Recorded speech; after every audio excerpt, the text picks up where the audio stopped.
Hello friends, आज की class में हम लोग देखने वाले हैं सीडीपी यानी बाल विकास के कुछ प्रश्नों को, जो कि सीटेट 2022 के लिए बहुत ही महत्वपूर्ण हैं और ये सभी प्रश्न पेपर 2 के लिए हैं।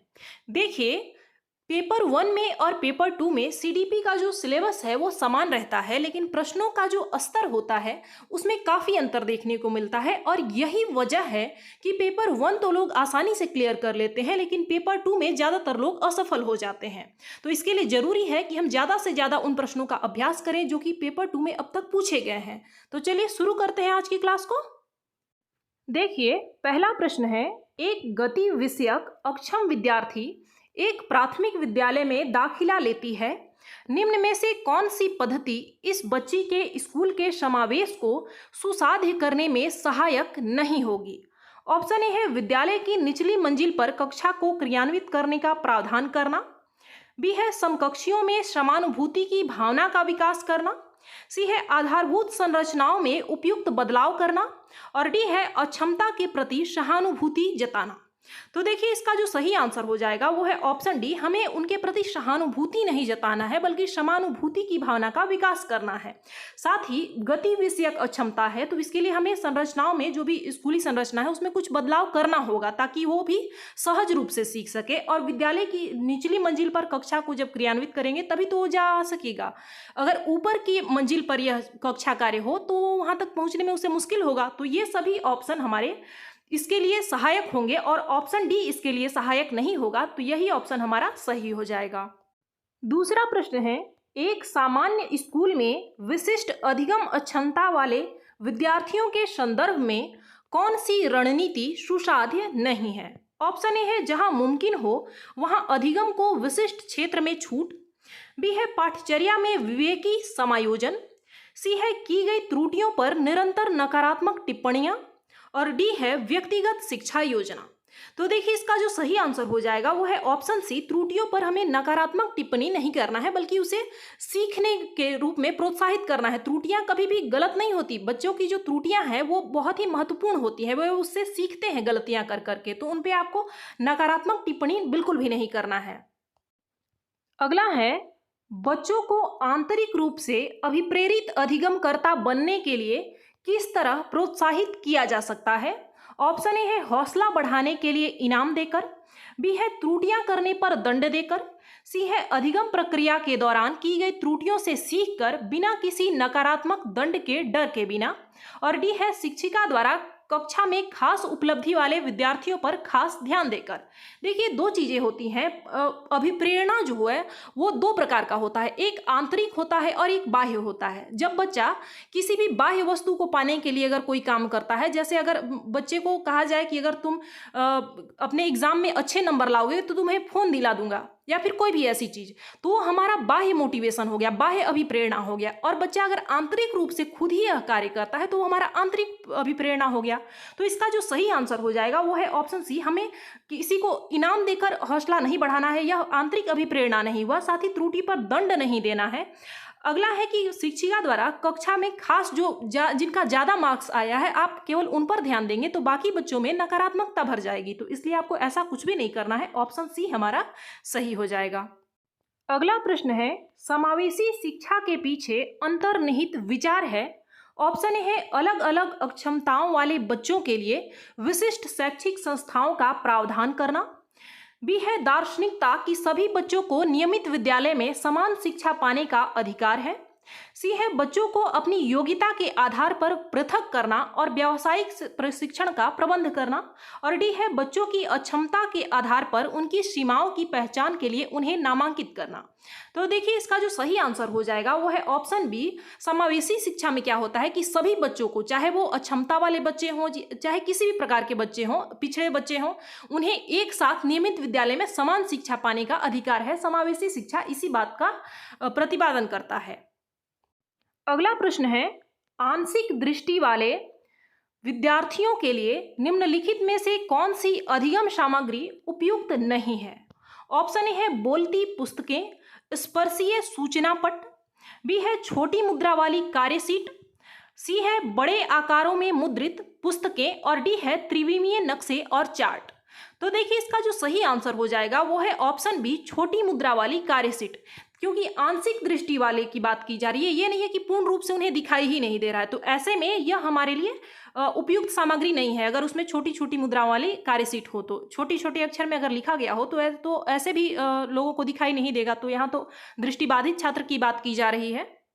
अगला प्रश्न है, किस मनोवैज्ञानिक के अनुसार बच्चों के संज्ञानात्मक विकास में सांस्कृतिक उपकरण एक महत्वपूर्ण भूमिका निभाते हैं? ऑप्शन ए है अल्बर्ट बंडूरा, बी है बीएफ स्किनर, सी है लेव वाइगोत्स्की और डी है जीन पियाजे। तो इसका जो सही आंसर हो जाएगा वो है ऑप्शन सी, लेव वाइगोत्स्की ने सामाजिक सांस्कृतिक अपना सिद्धांत दिया था और इसमें इन्होंने समाज और संस्कृति को बहुत ही महत्वपूर्ण माना था। अगला है, प्रतिभाशाली और सृजनात्मक बच्चों की आवश्यकता को किस प्रकार संबोधित किया जा सकता है? ऑप्शन ए है प्रश्न हल करने के लिए विशिष्ट निर्देश उपलब्ध कराकर, बी है रटने पर आधारित परीक्षा देकर, सी है चुनौतीपूर्ण कार्य और निरस्ता दूर करने के लिए क्रियाकलाप देकर और डी है वे प्रश्न देकर जिनमें अभिमुखी चिंतन की आवश्यकता है। तो देखिए इसका जो सही आंसर हो जाएगा वो है ऑप्शन सी, चुनौतीपूर्ण कार्य देंगे, साथ ही निरस्ता को दूर करने के लिए उन्हें क्रियाकलाप भी देंगे। प्रतिभाशाली और सृजनात्मक दोनों की बात की जा रही है, हम केवल प्रश्न देकर उनका चिंतन की विकास की बात नहीं करेंगे। अगला प्रश्न है, कक्षा में लिंगों में जेंडर रूढ़िवादिता कम करने और विकास के विस्तार की संभावनाओं को बढ़ाने के लिए प्रभावशाली पद्धति कौन सी है? ऑप्शन ए है एक ही लिंग के योग्यता समूह बनाना, बी है क्रियाकलाप के लिए मिश्रित लिंग समूह बनाना और विचार विमर्श को प्रोत्साहित करना, सी है लिंगों के जैविक अंतरों की उपेक्षा करना और उन्हें अस्वीकार करना और डी है समाज में चित्रित लिंग भूमिकाओं को प्रबल करना। तो देखिए इसका जो सही आंसर हो जाएगा वो है ऑप्शन बी, इसमें मिश्रित लिंग समूह यानी लड़के और लड़कियों का एक साथ ऐसे अलग अलग ग्रुप बनाएंगे और यह नहीं बांध के नहीं देखेंगे कि अगर किचन का जो काम है तो वो केवल लड़कियां ही करेंगी या फिर ऐसा नहीं कि लड़कियां बिल्कुल भी नहीं करेंगी, केवल लड़के ही करेंगे। तो ऐसी चीज़ों को हमें बढ़ावा नहीं देना है, हमें लिंग की भूमिकाओं को प्रबल नहीं करना है, उनके अंतरों की उपेक्षा भी नहीं करना है। और एक ही लिंग के योग्यता समूह का अगर हम बनाएंगे तो लोग दूसरे लिंग के बारे में कैसे समझ पाएंगे? तो इसलिए ऑप्शन बी हमारा सही हो जाएगा। अगला प्रश्न है, अध्यापकों को कक्षा में बहुभाषीयता को डैश समझना चाहिए। ऑप्शन ए है एक समस्या, बी है एक व्यवस्थागत मुद्दा, सी है एक गुण और साधन और डी है एक रुकावट। तो इसका जो सही आंसर हो जाएगा वो है ऑप्शन सी, एक गुण और साधन के रूप में हमें बहुभाषिकता को मानना चाहिए। अगला प्रश्न है, निम्नलिखित में से किस मनोवैज्ञानिक ने प्रस्तावित किया है कि बच्चों का चिंतन गुणात्मक रूप से वयस्कों की अपेक्षा अलग होता है? ऑप्शन ए है हावर्ड गार्डनर, बी है लॉरेंस कोहलवर, सी है जीन पियाजे और डी है लेव वाइगोत्स्की। तो इसका जो सही आंसर हो जाएगा वो है ऑप्शन सी, जीन पियाजे ने कहा था कि बच्चों का जो चिंतन होता है वो गुणात्मक रूप से वयस्कों की तुलना में अलग होता है लेकिन मात्रात्मक रूप से समान होता है। हो सकता है आप अपने जॉब के बारे में सोच रहे हो और बच्चे अपने खिलौने के बारे में सोच रहे हो, तो उनका मात्रा एक जैसा ही होता है लेकिन गुणात्मक रूप से वो अलग होते हैं, यानी क्वालिटी उनका अलग होता है, क्वांटिटी सेम होता है। अगला प्रश्न है, बच्चों का विद्यालय में असफल होना ऑप्शन ए है साबित करता है कि इन बच्चों में आनुवांशिक कमियां हैं और इन्हें विद्यालय से बाहर निकाल देना चाहिए। यह ऑप्शन तो बिल्कुल गलत है। सूचित करता है कि अभिभावकों में अपने बच्चों के अधिगम में सहायता करने का सामर्थ्य नहीं है, आपको उनमें कमियां नहीं निकालना है। ऑप्शन सी है प्रस्तावित करता है कि वंचित पृष्ठभूमि वाले बच्चों में अधिगम का सामर्थ्य नहीं होता है। ऐसा कुछ भी नहीं है कि जो बच्चे वंचित पृष्ठभूमि से हैं वो अधिगम में समर्थ नहीं है, यानी वो कुछ भी सीख नहीं सकते। ऑप्शन डी है निर्दिष्ट करता है कि विद्यालय इन बच्चों की आवश्यकताओं और रुचियों की पूर्ति करने में समर्थ नहीं है और यही वजह है कि वो असफल हुए। तो ऑप्शन डी हमारा सही हो जाएगा। अगला प्रश्न है, एक डैश कक्षा में अध्यापिका अपनी शिक्षा शास्त्र व आकलन की विधियों को विद्यार्थियों की व्यक्तिगत जरूरतों के अनुसार परिवर्तित करती है। ऑप्शन ए है पाठ्यपुस्तक केंद्रित, बी है व्यवहारवादी, सी है अध्यापक केंद्रित और डी है प्रगतिशील। तो देखिए इसका जो सही आंसर हो जाएगा वो है ऑप्शन डी, प्रगतिशील कक्षा में ही यह किया जाता है कि बच्चे को पढ़ाते समय उन्हें जो भी परेशानियां हो रही हैं उनकी जरूरतों के अनुसार हम परिवर्तन करेंगे। तो ऑप्शन डी हमारा सही हो जाएगा। अगला प्रश्न है, अपनी कक्षा में अर्थपूर्ण अधिगम को सुसाध्य बनाने के लिए अध्यापिका को अपनी कक्षा में सामाजिक, सांस्कृतिक, धार्मिक, भाषाई विविधता को डैश चाहिए। ऑप्शन ए है समझना, बी है अनदेखा करना, सी है टालना और डी है उपेक्षित करना। तो इसका जो सही आंसर हो जाएगा वो है ऑप्शन ए समझना। अगला प्रश्न है, समूह में एक दूसरे को पढ़ाने और सहायता करने से ऑप्शन ए है बच्चों का ध्यान भंग हो जाता है और यह एक प्रभावशाली शैक्षिक पद्धति नहीं है। ऐसा बिल्कुल भी नहीं है, हमें ग्रुप डिस्कशन को बढ़ावा देना चाहिए। ऑप्शन बी है बच्चों में प्रतिस्पर्धात्मक प्रवृत्ति उत्पन्न होती है जो कि अधिगम में विघ्न पैदा करती है। ऐसा कुछ नहीं है, उनमें सहयोग की भावना पैदा होती है। ऑप्शन सी है बच्चे स्वयं चिंतन की प्रक्रिया पर आक्षेप कर सकते हैं और संज्ञानात्मक क्रियाकलाप के उच्च स्तर पर पहुंच सकते हैं। ऑप्शन डी है बच्चों में भ्रांति उत्पन्न हो सकती है जो उनके अधिगम में हस्तक्षेप करती है। तो यह भी ऑप्शन हमारा गलत हो जाएगा। इसका सही आंसर होगा ऑप्शन सी। अगला प्रश्न है, निम्नलिखित में से मध्य बाल्यावस्था की अवधि का मुख्य प्रमाण चिन्ह कौन सा है? ऑप्शन ए है पेशीय कौशल और समग्र शारीरिक वृद्धि का तेजी से विकास, यह तो हमारा शैशवावस्था का चिन्ह है। बी है वैज्ञानिक तर्क और अमूर्त रूप से सोचने की क्षमता का विकास, जब हमारे अंदर अमूर्त चिंतन शुरू हो जाता है, यानी अमूर्त संक्रियात्मक अवस्था में ऐसा होता है, लेकिन यहाँ बात तो मध्य बाल्यावस्था की जा रही है। सी है प्रतीकात्मक खेल और डी है तर्कसंगत विचारों का विकास जो कि प्राकृतिक रूप से मूर्त है। तो इसका जो सही आंसर हो जाएगा वो है ऑप्शन डी, मध्य बाल्यावस्था में बच्चे जो होते हैं वो मूर्त संक्रियात्मक अवस्था में होते हैं और वो केवल उन्हीं चीजों पर तर्क कर पाते हैं, विचार कर पाते हैं जो कि उनके सामने प्रत्यक्ष प्रस्तुत है। अगला प्रश्न है, जीन पियाजे के अनुसार बच्चे अमूर्त संक्रियात्मक अवस्था में ऑप्शन ए है संरक्षण, वर्गीकरण व श्रेणीबद्धता करने में सक्षम नहीं है। ऐसा बिल्कुल भी नहीं है, बात की जा रही है अमूर्त संक्रियात्मक अवस्था की। बी है प्रतीकात्मक और सांकेतिक खेलों में भाग लेना प्रारंभ करते हैं, यह भी नहीं होगा।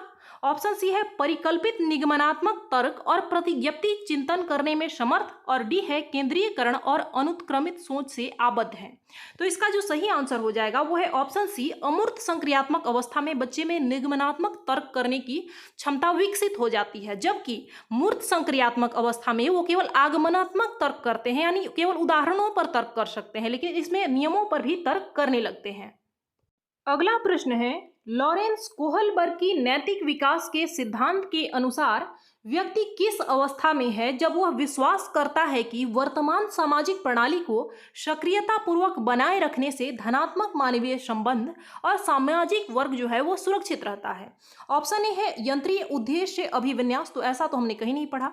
बी है सार्वभौमिक नैतिक सिद्धांत अभिविन्यास, यह सबसे लास्ट स्टेज है। और सी है दंड और आज्ञा पालन अभिविन्यास, यह तो छोटे बच्चे करते हैं। और डी है सामाजिक क्रम व्यवस्था अभिविन्यास। तो इसका जो सही आंसर हो जाएगा वो है ऑप्शन डी, सामाजिक क्रम व्यवस्था अभिविन्यास में बच्चा यह सोचता है कि जो भी सामाजिक प्रणाली है, जो भी नियम कानून है, वो उनको बनाए रखेंगे तभी हम लोग सुरक्षित रहेंगे। अगला प्रश्न है, बाल्यावस्था की अवधि में विकास ऑप्शन ए है में केवल परिमाणात्मक परिवर्तन होते हैं, ऐसा नहीं है, उनमें गुणात्मक परिवर्तन भी होते हैं। बी है अनियमित और असंबद्ध होते हैं, ऐसा नहीं है, वो एक दूसरे से संबद्ध होते हैं यानी जुड़े हुए होते हैं। ऑप्शन सी है धीमी गति से होता है एवं उसे मापा नहीं जा सकता है। तो बाल्यावस्था में जो विकास है वो हमारा धीमी नहीं बल्कि तीव्र गति से होता है। और डी है बहुस्तरीय और मिश्रित होते हैं। तो ऑप्शन डी हमारा सही हो जाएगा। बाल्यावस्था की अवधि में जो विकास होते हैं वो बहुस्तरीय होते हैं, यानी स्टेजेस में आते हैं और साथ ही मिश्रित होते हैं। अगला प्रश्न है, विकास के विषय में निम्नलिखित में से कौन सा कथन सही है? ऑप्शन ए है विकास सुरुचिपूर्ण सुव्यवस्थित समूह की अवस्थाओं में पूर्व निश्चित आनुवांशिक घटकों के कारण होता है, ऐसा बिल्कुल भी नहीं है। आनुवांशिक घटक के साथ में पर्यावरण का भी उतना ही रोल होता है, तो यह गलत हो गया। बी है विकास एक सरल और एक दिशीय प्रक्रिया है, ऐसा बिल्कुल भी नहीं है, विकास जो है वो बहुआयामी प्रक्रिया है। सी है बच्चों के विकास में बहुत सी सांस्कृतिक विविधताएं होती हैं। और डी है संसार में सभी बच्चों का विकास एक ही क्रम में और सुनिश्चित समय से होता है। तो यह भी गलत है, कोई बच्चा जो होता है वो जल्दी बोलना शुरू कर देता है जबकि कोई लेट से बोलना शुरू करता है, तो इसलिए यह भी ऑप्शन हमारा गलत हो जाएगा। सही आंसर होगा ऑप्शन सी। अगला और अंतिम प्रश्न है, बच्चे के सामाजिकरण में विद्यालय डैश ऑप्शन ए है प्राथमिक कारक है, बी है द्वितीयक कारक है, सी है कि कोई भूमिका नहीं होती और डी है कि बहुत कम भूमिका होती है। तो इसका जो सही आंसर हो जाएगा वो है ऑप्शन बी, विद्यालय जो है वो सामाजिकरण का द्वितीयक कारक है, प्राथमिक कारक हमारा परिवार होता है। तो आज के लिए बस इतना ही, मिलते हैं अगली क्लास में। धन्यवाद।